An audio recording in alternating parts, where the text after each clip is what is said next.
حياتي أنا نساها الهنا ودمعي حكى. بسم اللہ الرحمن الرحیم. السلام علیکم ورحمۃ اللہ وبرکاتہ. آج ہمارا موضوع ہے بیوہ عورت اور بچوں کی تربیت.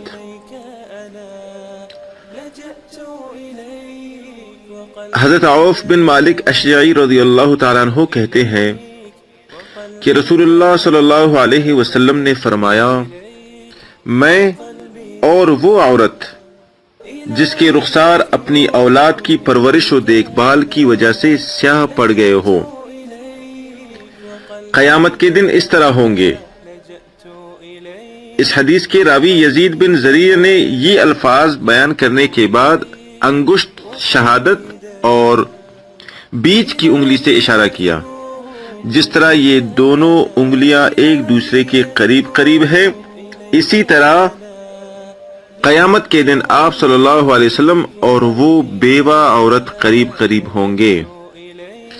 اور سیاہ رخسار والی عورت کی تشریح کرتے ہوئے بتایا کہ اس سے مراد وہ عورت ہے جو اپنے شوہر کے مر جانے یا اس کے طلاق دے دینے کی وجہ سے بیوہ ہو گئی ہو، اور وہ حسین و جمیل اور جاہ و عزت والی ہونے کے باوجود محض اپنے یتیم بچوں کی پرورش اور ان کی دیکھ بھال کی خاطر دوسرا نکاح کرنے سے اپنے آپ کو باز رکھے، یہاں تک کہ وہ بچے جدا ہو جائے، یعنی بڑے اور بالغ ہو جانے کی وجہ سے اپنی ماں کے محتاج نہ رہے یا مر جائے.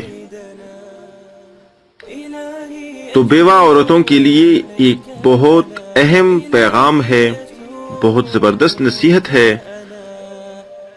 اللہ کے پاک نبی صلی اللہ علیہ وسلم نے ایسی عورت کے لیے اتنی بڑی بشارت بتائی ہے. اللہ پاک امت کی ماؤں کو اپنے اولاد کی صحیح تربیت کی توفیق عطا فرمائے. والسلام علیکم ورحمۃ اللہ وبرکاتہ.